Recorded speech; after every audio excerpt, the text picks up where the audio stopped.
Hello and welcome to Livewire's Views from the Top, our series dedicated to bringing you the best ideas and insights from those at the top of their game. I'm Ali Selby and today we're very lucky to be speaking with Wietlisbach. He's the co-founder of Partners Group and we're going to be learning all about where he sees opportunity in private markets today. Thanks so much for joining us today, Urs. It's a real honour to be speaking with you today. Let's start with basics. What does Partners Group actually do?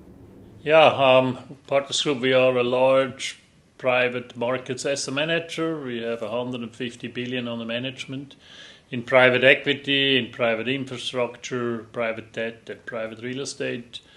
Large global firm with 1,900 people working out of 20 offices around the world. But concentrating mainly, as I said, on private equity. And here we are also on the forefront on evergreens. Let's stick with that, Evergreen Funds. Partners Group pioneered Evergreen Funds. Can you explain what those are without any jargon and how those set you apart from your competition? Evergreens is now in everybody's mouth around the world, in the financial world. They call it the democratization of private markets or private equity. We do this since 20 years. That's our first big differentiation to our competition. I remember that some years ago people were laughing. Is it possible to make private equity, which is usually only for big institutional clients, available for private wealth, high net worth? We have proven this now since 20 years. We started with a product with Credit Suisse 20 years ago here in Switzerland.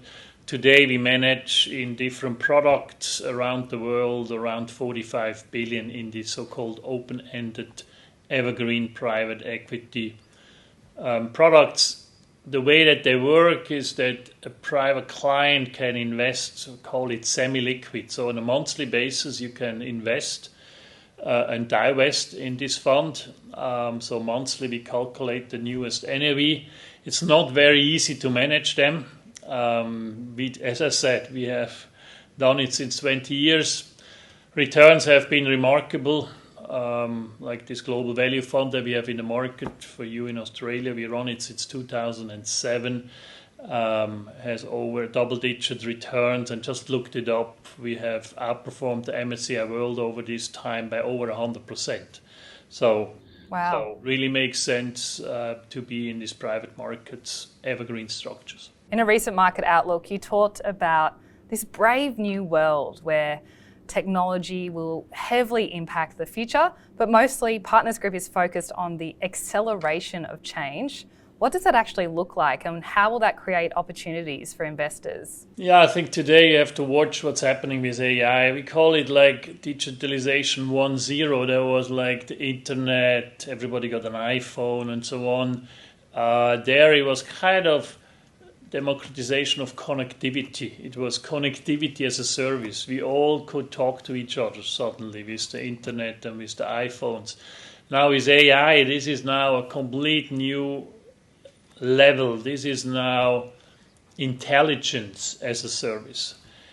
So before I could pick all your brains through the internet, today I don't need to do you pick your brain anymore through the internet because I have it through AI. So what this means is an acceleration of change. That means implementation before of, let's call the iPhone, until everybody had an iPhone, took almost 10 years.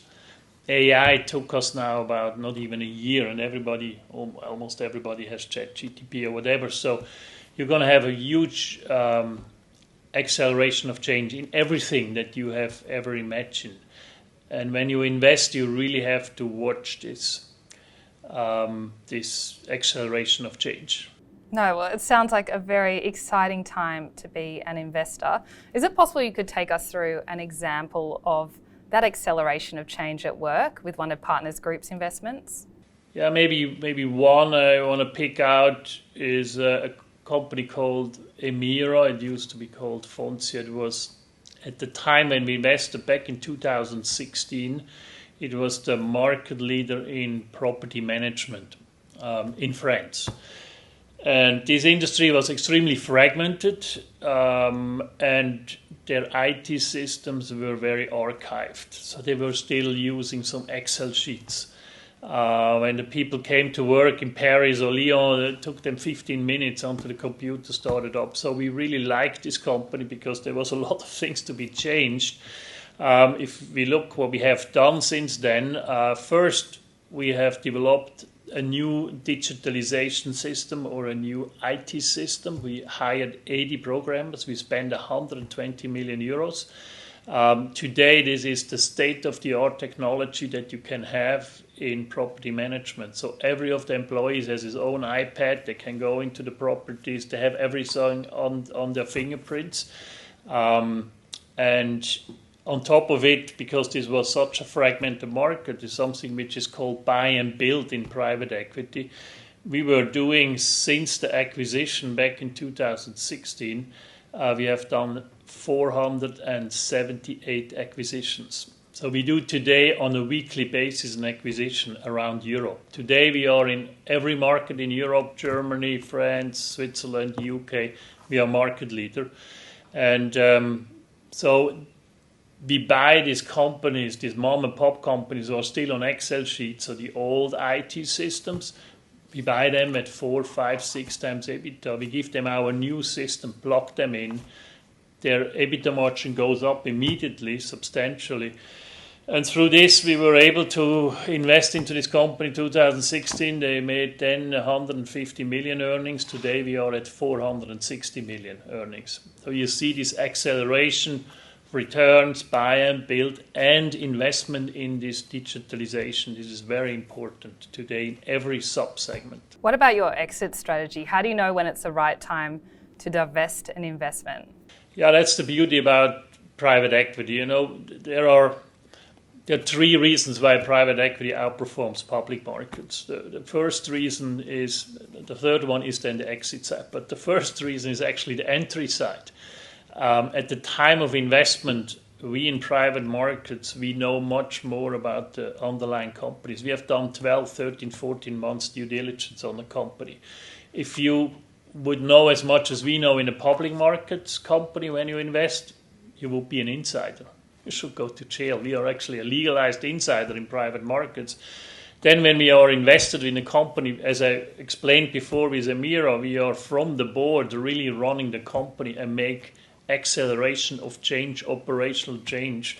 And we are incentivizing the management as well appropriately. And through this, and then on the exit, at the end, we have several routes to do exits. One is IPOs. And the beauty about us is because it's private markets, we can wait until the market is interesting again. Especially when you look now, I mean, the last 2 years, exiting didn't make sense. You didn't get the prices that you should get.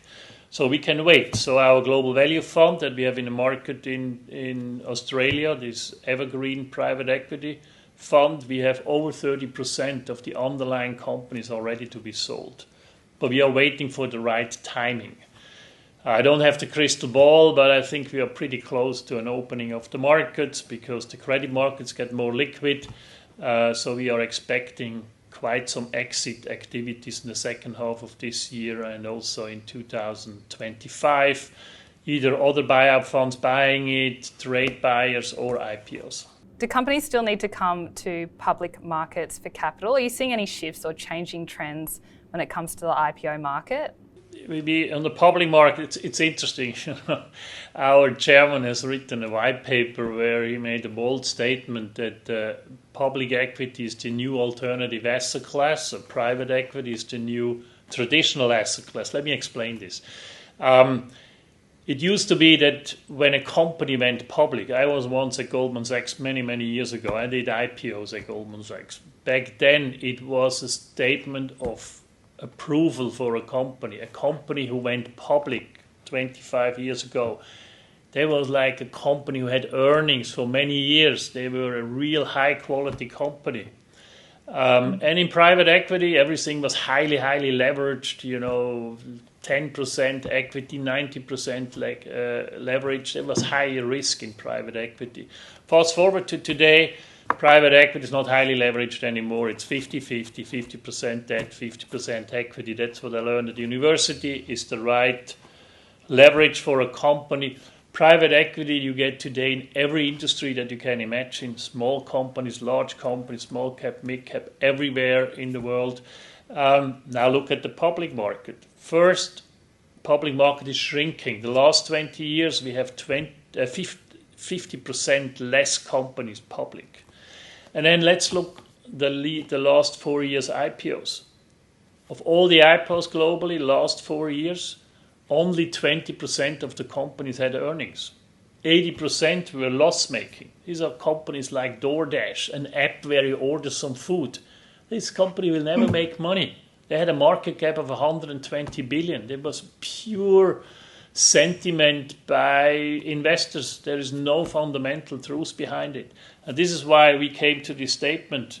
I'm not saying that all companies are bad who are public, but in the public market it's going to be tougher and tougher to find high quality companies. This is different in private markets, in private equity. So this is why we think private equity is the new traditional asset class and public equity is more the alternative asset class. It may surprise investors to know that for a global private equity business, your biggest mandate is actually with an Australian superannuation fund. You talked there before about, I guess, the growth in private markets, how exciting it is right now, but a lot of retail investors still don't really know about the asset class. What needs to happen for retail investors to get into that institutional mindset when it comes to private equity? I mean, it's happening as we speak. You mentioned it right. I mean, the beauty about our Evergreen structure that we have a partners group, the Global Value Fund, is that you can invest alongside these very large superannuation funds to the exactly same companies.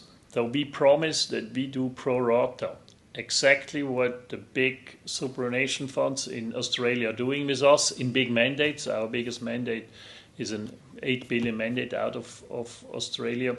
A lot of private wealth is using it already. Only in Australia, we have over 3 billion Australian dollars from private wealth in this global value fund. Globally, as I said, it's 45 billion US dollars, so it's a big market already. But I guess it's education. It's like a video like this one that explains to people you can invest like the big superannuation funds, like the big sovereign wealth funds, in a more tailored structure, almost like a mutual fund structure, which gives you a certain liquidity. You don't have to wait for these 12 years, what usually a limited partnership is. You don't have to come up with a minimum investment of 10 million as big institutional clients need. With 10,000 Australian dollars, you are already capable to invest into this global value fund. We're speaking ahead of the proposed launch of your private infrastructure strategy later in the year in Australia, adding to your other strategies across global value and multi-asset. Can you tell us a little bit about this new strategy, why you're launching it and its objectives? Yeah, what we have done on the private equity side now successfully over many years, we are now implementing as well on the infrastructure side. It's called the NextGen Infrastructure, Partners Group NextGen Infrastructure Evergreen Fund. So it has the same setup. You can go in and out on a monthly basis at NAV. And behind the fund, you're going to invest alongside the big institutional clients, pro rata in infrastructure projects.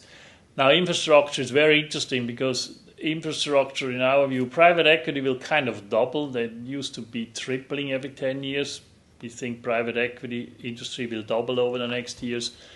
The infrastructure industry will sixfold the next 10 years. Why? Because there is so much demand needed, financing demand, over 20 trillion only in the decarbonization side. We are very, very strong a partners group in solar, in wind. We have done these very large wind farms, which we have just sold in Australia. And then the other part comes from the AI side, because AI needs a lot of data centers. We are very strong in data centers development, so we do them in Scandinavia, we do them in California. We are actually looking at data centers as we speak in Australia. So this is an opportunity to invest in, we call it value add infrastructure, so we are not doing core infrastructure. There the returns are too low. In the value-add infrastructure, you can also expect double-digit returns. Actually, our track record is 22% net IRR over all the investments that we have done in the past. I think they will come a little bit down, but you can expect again here a double-digit return in this infrastructure NextGen fund.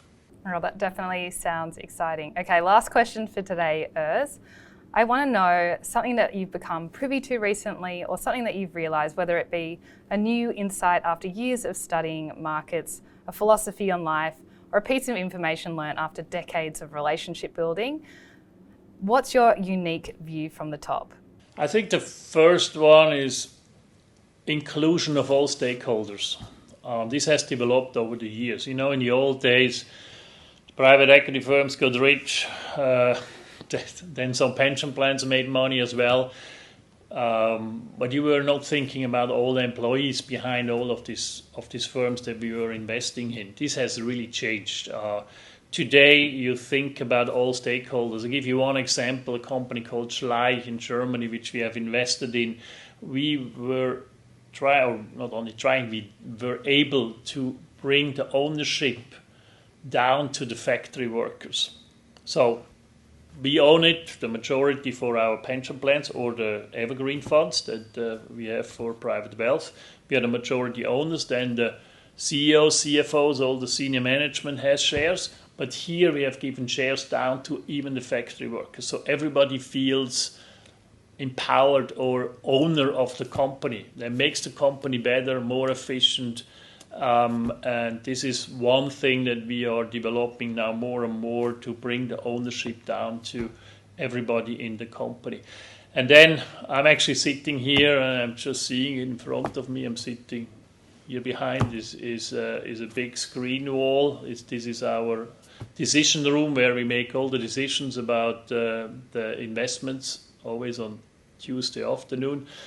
And here above all the screens is in big letters, we are responsible for dreams. And this is not just a blah blah that we do, we really mean it. We are really responsible for dreams, for the pensioners, which is still the biggest pot of money that we manage. We want that all of our employees realizing is the better returns that we create for them, the more for their savings they can realize their dreams. And it's the same thing for people who invest in our funds. I explained it before.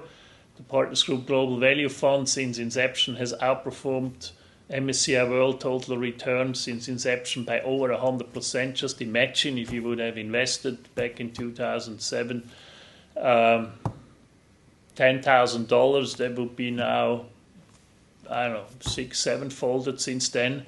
And the public market only 3 folded since then. So it really makes sense to invest into this. And we want that our people really know for what they work. They're not working for Partners Group, they are working for our clients. And this is important for us. Okay, well, thank you so much for your time today, Urs. It's been awesome to feature you on Views from the Top. Thank you very much. If you enjoyed that too, don't forget to subscribe to Livewire's YouTube channel. We're adding so much great content just like this every single week.